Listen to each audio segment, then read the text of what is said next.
Marcus Wellington had built his fortune through careful observation. As CEO of Wellington Industries, he'd learned to notice details others missed: a nervous gesture during negotiations, an employee's unusual silence, patterns that revealed hidden truths. But nothing in his boardroom experience prepared him for what he witnessed on that dreary Thursday evening. Driving home through the affluent neighborhood of Riverside Heights, his Mercedes gliding silently through rain-slicked streets, Marcus spotted a figure huddled beneath the awning of a closed bakery. The girl sat cross-legged on the wet pavement, her school uniform soaked through, carefully unwrapping what appeared to be a sandwich from a plastic bag. Something about her posture, the protective curve of her shoulders, the way she shielded her food from the rain made him slow the car. Then his heart stopped. Even through the downpour and dimming light, he recognized the purple backpack with its distinctive unicorn patch, the one he'd bought just 3 months ago.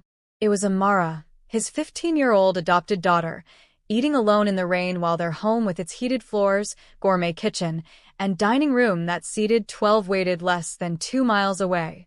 Marcus pulled over abruptly, his hands trembling on the steering wheel. He'd left the office early, unusual for him, which meant Amara hadn't expected him home for hours. She sat there, methodically eating her modest meal, occasionally glancing up at the darkening sky with an expression of such profound loneliness that it pierced something deep in his chest. Questions flooded his mind, each more terrible than the last. Why wasn't she home? Had something happened between her and his wife, Patricia? Was she running away? But even as these thoughts raced through his mind, a deeper, more devastating possibility began to take shape, one he wasn't ready to confront. The adoption had been Patricia's idea, though Marcus had embraced it wholeheartedly once she'd presented her case. After 15 years of marriage and failed fertility treatments, they'd finally acknowledged that biological children weren't in their future. Patricia, elegant and persuasive as always, had painted a beautiful picture, giving a deserving child opportunities they'd never otherwise have, creating the family they'd always wanted, filling their too-quiet mansion with laughter and life. They'd chosen Amara from dozens of profiles, a bright-eyed 12-year-old who'd spent most of her life in foster care after her mother died of an overdose when she was 4. Her file showed good grades despite frequent school changes, a love of reading, and a comment from her last caseworker that she was remarkably resilient but hungry for stability and affection. Marcus remembered the first time they'd met her at the agency. Amara had been small for her age, with careful eyes that seemed to calculate every word before she spoke. She'd worn a dress that was slightly too big and shoes that had seen better days, but she'd sat up straight, answered their questions thoughtfully, and when Patricia asked what she hoped for in a family, Amara had simply said, "A place where I belong." Those words had sealed it for Marcus. Within 3 months, the paperwork was complete, and Amara Wellington moved into the guest room they'd converted into what Patricia called a princess suite, all lavender walls, white furniture, and expensive linens that Amara had seemed almost afraid to touch. The first weeks had been awkward but hopeful. Amara had been polite, almost excessively so, thanking them for every meal, every small gesture. Marcus had tried to connect, asking about school, offering to help with homework, suggesting activities. Patricia had taken her shopping, filling the closet with designer clothes and the bathroom with products Amara probably didn't know how to use. Marcus had been so consumed with a major acquisition deal that he'd missed the signs. Looking back now, sitting in his car watching his daughter eat in the rain, he could see them all with devastating clarity. The way Amara had stopped coming down for breakfast, claiming she wasn't hungry. The increasing silence at dinner, her responses shrinking from sentences to words to mere nods. The fact that he couldn't remember the last time he'd heard her laugh. He'd attributed it to teenage adjustment, to the natural difficulty of joining a new family. Patricia had assured him everything was fine, that Amara just needed time, that she was doing well in her new private school. But now, watching Amara carefully fold the plastic wrap from her sandwich and tuck it into her backpack, a gesture that spoke of practiced resourcefulness, of someone who knew what it meant to waste nothing, Marcus felt the full weight of his inattention crash over him. How long had this been happening? How many evenings had Amara sat here, instead of coming home? His phone buzzed a text from Patricia asking when he'd be home, mentioning that dinner would be ready at 7 as usual. No mention of Amara. No concern about where their daughter might be. Marcus felt something cold settle in his stomach as he typed back that he'd be late. He didn't take his eyes off Amara, who had finished her sandwich and was now pulling out a worn paperback book, positioning herself under the awning's best shelter to catch the fading light. She read with the absorption of someone escaping into another world, occasionally brushing rain droplets from the pages with gentle fingers. There was something both heartbreaking and beautiful about her determination to find this moment of peace, even here, even now. Marcus sat there for 20 minutes, watching, before he finally forced himself to get out of the car. The rain immediately soaked through his expensive suit as he approached, but he barely noticed.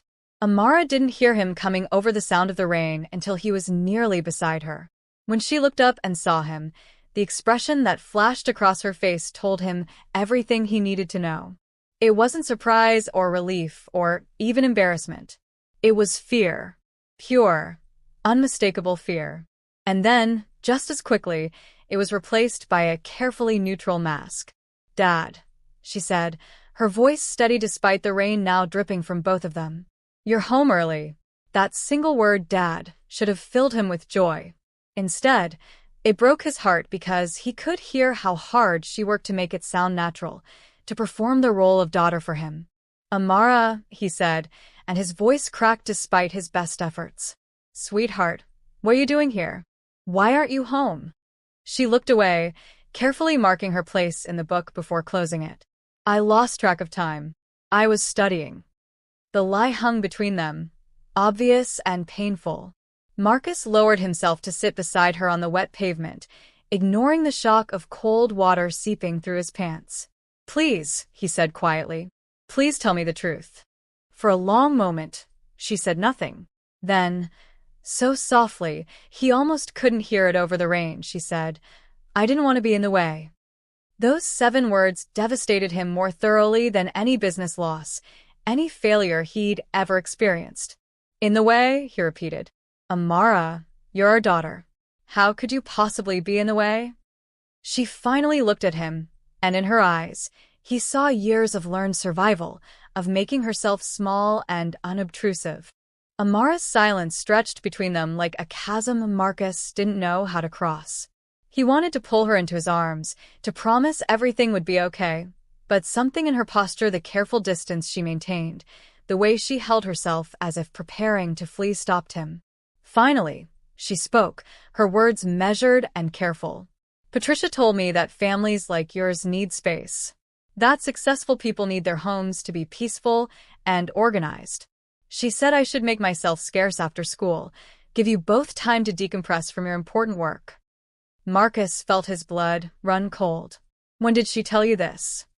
Amara shrugged, a gesture that tried for casualness but missed. "A few weeks after I moved in." She said it nicely. She explained that in households like yours, everyone has their place and their schedule, and I needed to learn the rhythm. The words were delivered in Patricia's exact cadence, and Marcus recognized his wife's particular brand of passive cruelty, always so reasonable, so well-articulated, so devastating. "Where do you go?" he asked. "After school." Another shrug. "Library until it closes at 6. Then here, or the park when it's not raining, or sometimes I just walk. I come home around 8, eat whatever's left in the kitchen, do my homework, go to bed." She recited it like a schedule, routine she'd perfected. "On weekends, Patricia likes me to stay in my room. She says teenagers need their space, that I probably want privacy." Marcus closed his eyes, feeling physically ill. How had he not noticed?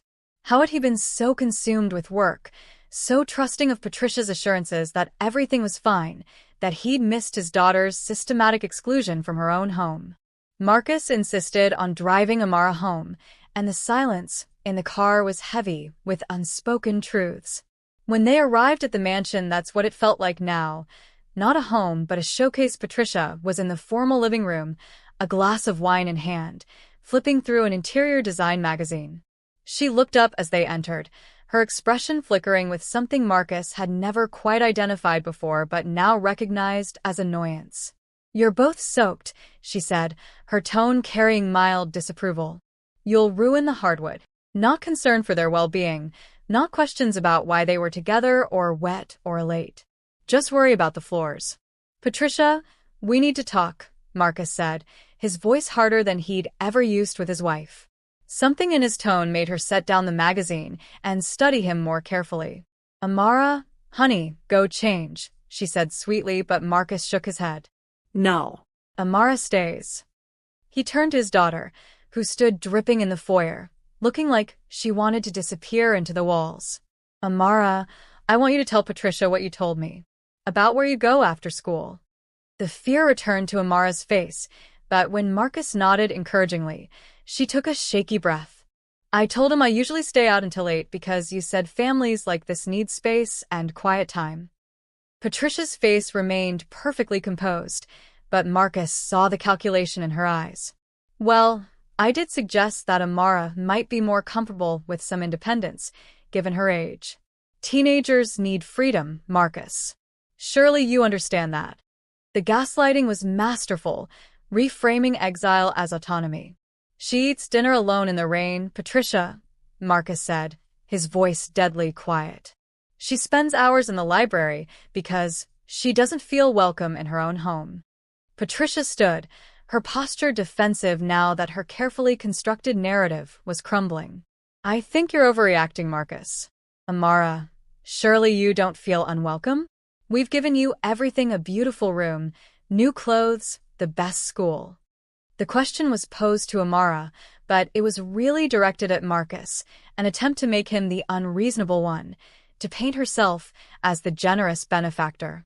But Marcus had finally had enough. "When was the last time we had dinner together?" "All three of us." Patricia blinked. "We eat together regularly."